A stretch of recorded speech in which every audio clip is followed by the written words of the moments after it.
Pa naman po natin to. Pangatlo pa lang pala to. Pag-usapan naman natin, napanood nyo naman po siguro, yung walang pusong sikyo. Mga kababayan na pagkatapos niya pong paalisin yung estudyante, ay sinira po niya ang paninda nito na sampagita at sinipa niya po, mga kababayan. Panoorin po natin dahil itong sikyo na to, bakit ko nga pala binabalita to? Kasi may aral to eh. Kasi ako naging security guard ako, sabi ko nga sa inyo kanina, 'di ba? 1 year and 6 months ako na nag-security guard, mga kababayan. Kahit na ito, John Delso, ito ang isa sa pinagmamalaki ko. Kahit na ako ay PWD, 'di ba?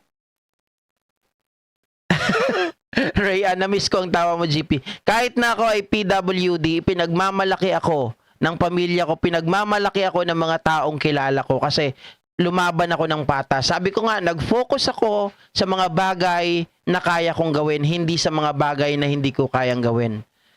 Nung naging gwardiya ako, hindi ako ganito. Yes, mga kababayan, sumusunod ako sa SOP namin, 'di ba? Pero hindi naman ako ganito makitungo sa mga tao. Kaya ang mga tao nung ako po ay gwardiya, sila mismo ang nag-commend sa akin para po mag-apply sa call center. At binigyan ako ng special na duty ng BPI noon dahil habang ako ay nagjo-duty sa gabi na wala namang binabantayan. Hindi kasi pang umaga ako dahil nga po nagkinomend ako ng mga customer namin na laging nakikipag-usap sa akin, and sa totoo lang, lagi po ako nakikipag-usap sa kanila ng Ingles.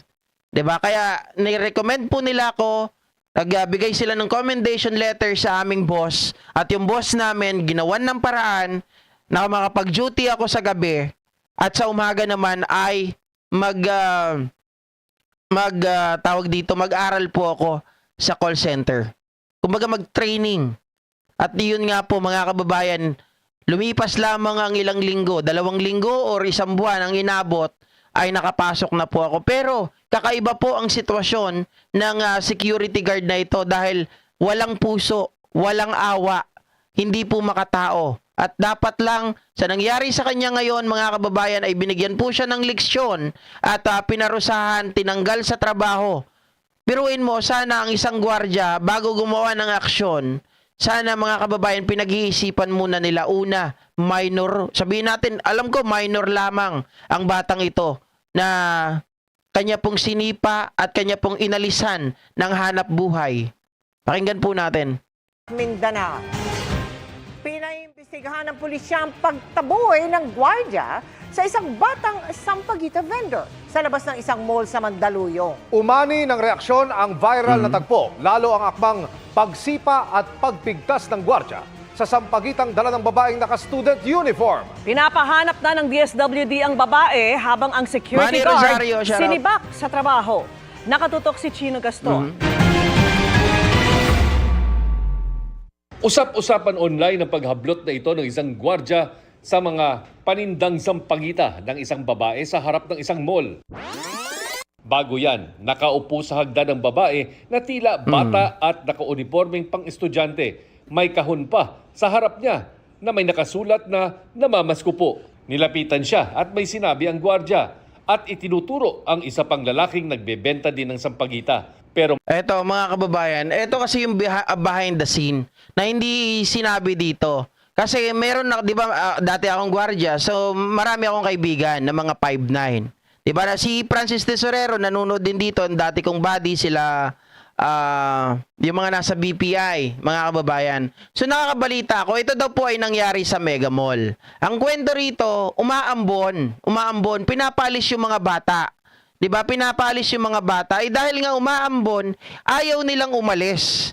Dahil nga bawal po yung mga vendor sa harap ng Mega Mall. Dahil umaambon, hindi rin umalis ang mga bata.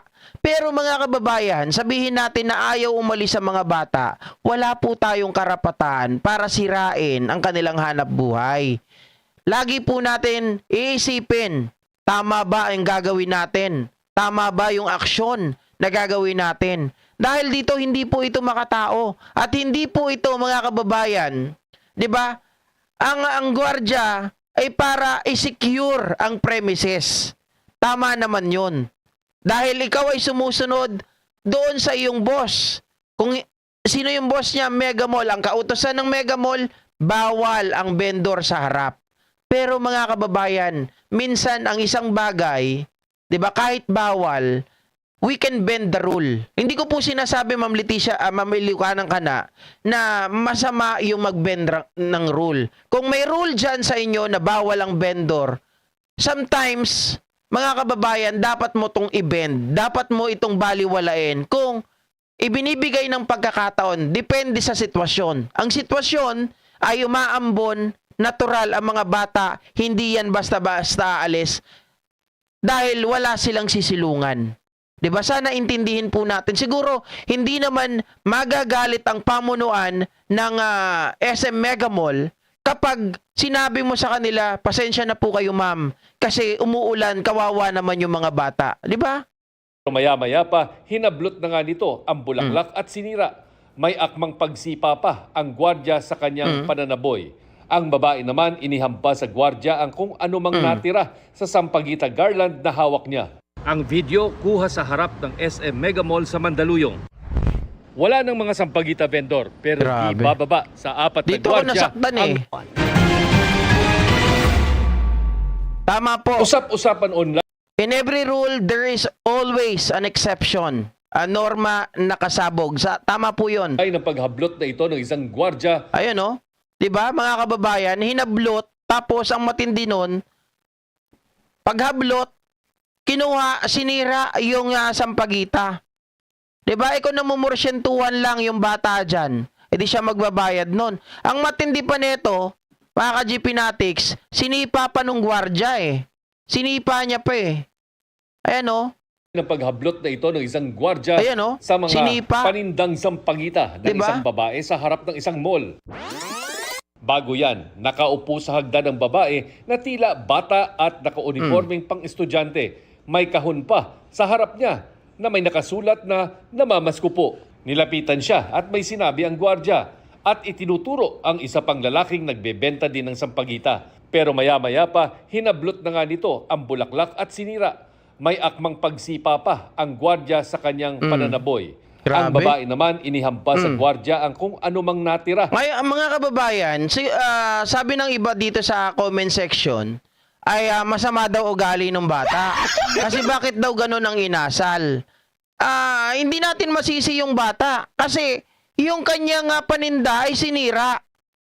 Malamang sa malamang, mga kababayan, yung bata na yan magagalit. Normal reaction po ng tao na magalit kapag sinira po ang iyong paninda. Na alam mo naman siguro, itong mga batang ito lang yung pinagkukunan nila ng kanilang baon. 'Di ba? Nagsasakripisyo. Hindi rin po natin pwedeng sabihin na baka mamaya pagod lang yung gwardya, baka gutom lang, 'di ba? Baka lagi napapagalitan, na laging may mga tao, mga vendor doon sa harapan ng SM Mega Mall. Hindi po pwedeng maging dahilan yon. Dapat, mga kababayan, maging malawak ang utak ng isang gwardya. Dahil kapag ikaw mainitin ang ulo, hindi ka po bagay maggwardya. At kapag lalong-lalo na, alam naman natin sa mga gwardya, may neuro examination. 'Di ba? Bawal ang mainitin ng ulo. Baka mamaya, pag mainitan ng ulo mo, makalabit mo na yung baril. 'Di ba? Oy, Pak, shoutout sa'yo ha. Sa sampagita garland na hawak niya. Ang video kuha sa harap ng SM Mega Mall sa Ay, hindi na bata. First year college na. Yung, eto, maliit lang siguro, no? Anyway, mga kababayan, kung hindi man bata, mali pa rin yung ginawa ng gwardya doon. Nasirain yung kanyang paninda at sipain pa. 'Di ba? Unang-una, Ma'am Ninita Umali, babae pa rin ito. 'Di ba? Tao to. Tingnan po natin yung nasa harapan natin na bilang isang tao, bilang isang babae. Oh, mananakit ka ng ganon, sisirain mo yung paninda, pwede mo naman pakiusapan yan eh. Alam mo, nung ako po ay gwardya, bago natin ituloy, mapagkwentuhan lang po natin, marami po akong naging experience dyan. Sobrang proud na proud po talaga ako, mga kababayan, dahil sobrang haba po ng PC ko nung ako po ay gwardya. Eh siguro sa dami ng kalokohan, sa dami po ng mga, dahil ang gwardiya kailangan dyan, alisto ka. Ang gwardiya, ito nga mga kababayan, dito pa lang yan, establishment lang. Paano kung pag nasa bangko ka? Sa bangko matindi. Kasi pag nasa bangko ka mga kababayan, lahat ng taong papasok, ang tingin mo dyan, iisipin mo na laging suspect. Bakit? Kasi hindi mo alam, baka mamaya may kargada yan. Hindi mo alam mga kababayan na baka yung mga kasama mo sa loob, mga nagtatrabaho din sa loob, nakipagsabuatan na. Kaya lahat ng tao na papasok sa premise mo, sa 2-0 mo, ang gagawin mo dyan, talagang magiging vigilante ka. Lahat yan kakapkapan mo. At kapag may dalang baril yan, dapat mag-surrender sila.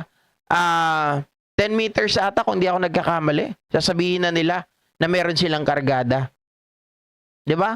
At kailangan mahaba ang pasensya mo. Dito, mga kababayan, ang bakbakan, wala naman dyan ang laban Kung tutuusin, binabantayan mo lang, sinisecure mo lang. Tingin ko, hindi naman, yung bata, hindi naman ito harmful. 'Di ba? Hindi naman kayang manakit niyan. Basta-basta or kayang pukpukin sa ulo yung gwardiya. Hindi naman siguro. Mga kababayan, kaya dapat malumanay ang pakikipag-usap. Depende po yan sa sitwasyon Sabi ko nga kanina. Daluyong. Wala ng mga sampagita vendor pero di bababa sa 4 na gwardiya ang nagbabantay sa labas. Hindi na rin naghintay ng reklamo ang PNP Civil Security Group na nangangasiwa sa mga security agency para maglunsad ng sariling investigasyon. Ayun, magandang question ito, sabi ni Ma'am Ilocanang Kana. Naalis daw ba ang lisensya ng gwardiya?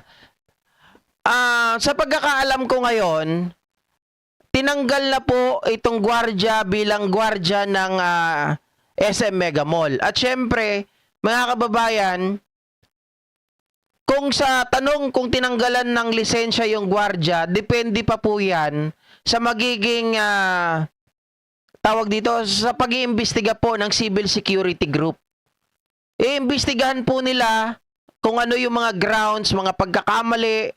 Di ba mamaya may saltik itong si gwardiya? Di ba? Baka mamaya may neuro problem ito.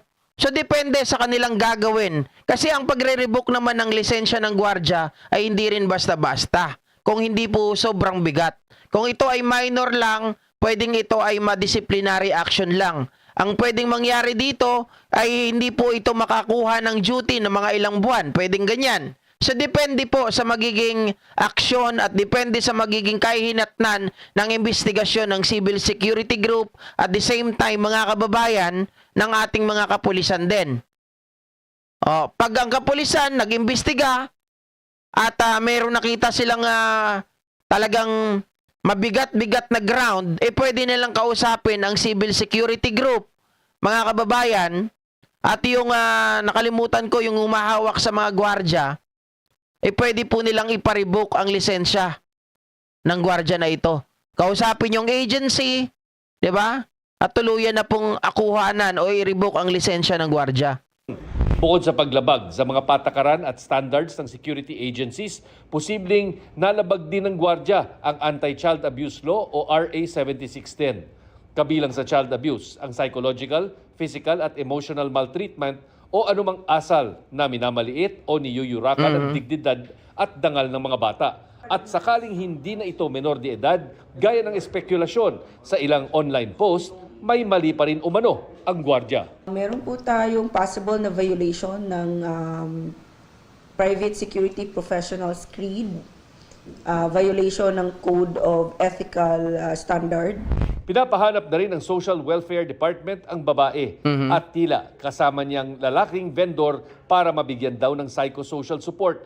Posible rin ang ibang tulong para hindi na sila magbenta ng sampagita sa lansangan. Kakausapin din ng DSWD ang SM Malls para sa posibleng pagbigay training sa mga tauhan nito sa tamang pakikitungo sa mga menor de edad. Tama. Ayon naman sa pamunuan ng SM Mega Mall, nakikisimpatya sila sa babae sa video, sabay kondena sa ginawa sa kanya. Sabi ni Emma Culada, mainitin ang ulo yung security guard, pero yung bata salbahe din. Ma'am Emma Culada, ako ay tawag dito, I beg to disagree doon sa ano ninyo. Doon sa inyong comment. Kasi para sa akin, mga kababayan, pinapalis ka na, naalala nyo po yung kwento ko kanina na umaambon. Itong mga bata ay pinapaalis doon. Kaya hindi po sila umalis kasi nga biglang umambon, mga kababayan. Kung itong gwardiya, kung nainis siya doon sa bata, wag na po sana niyang sirain yung sampagita. Kasi nakita po naman natin pagkakuha niya, pagpapaalis dun sa bata, bigla niyang hinila po yung sampagita at tinanggal niya po yung mga petals nun. 'Di ba? So yung bata, normal na reaction niya, yung lumaban siya at hampas-hampasin dahil sa kanyang inis, dahil po sa kanyang asar, dahil po sa kanyang pagkapikon. Normal na reaction ng isang bata, ng isang tao na magalit. Mga kababayan. 'Di ba? Palagay ko, hindi ko masasabi na salbahing bata yung babae. Pero, syempre, iba-iba naman yung approach natin. Iba-iba din yung pagtingin natin dito. 'Di ba? Pero, mga kababayan, sabi ko nga, hindi naman siguro gagawa yung bata ng ganon na aksyon kung hindi po siya sinira yung kanyang paninda at the same time ay tinadyakan. Sinipa pa 'di ba? Oh. Bukod sa pinaiimbestigahan na ang insidente sa ahensya ng gwardiya, sinibak na rin ito at hindi na pagtatrabahuhin sa anumang branch ng mall chain. Ayun, ang mahirap. Palagay ko, dahil ban na siya sa mga mall, lalong-lalo na sa SM, mga kababayan. Palagay ko, yung pagtanggal po ng lisensya, hindi pa yan. Matagal na proseso pa yan. Kasi ang pagtanggal ng gwardiya, ang pinakamabibigat na ground dyan, ay ginamit mo yung baril mo, di ba? Tapos, umiinom ka ng, ikaw po ay naka-duty, tapos yung 2-0 mo, hindi mo binabantayan, iba yung ginagawa mo, nagiinom ka, nagsusugal ka, yung mga ganon. Yun yung mga mabibigat. Pero dito, palagay ko, ban lang ito talaga sa mga mall, mga kababayan. Kaya lang, ang problema kasi, kung ban ka sa mall, malamang yung ibang, dyan, katulad ng bangko, hindi ka na rin tatanggapin. Mapupunta ka lang dyan sa mga mabababa lang po yung pwesto, yung 2-0. Pag sinabing 2-0, yung mga pwesto, kung saan mabababa lang din yung pasahod sa inyo. Wala po kayo sa above minimum. Diba? Doon lang kayo sa kasi naranasan ko yan minsan nung bago-bago pa lang ako, duty ako dun sa mga maliliit lang. Extra pa nun, 400 pesos. Oh. Sabi ni Ma'am Marlene, nililipat lang yan sa ibang... Ang problema, Ma'am Marlene Valencia, dahil ang SM, napakalaki magpasahod yan.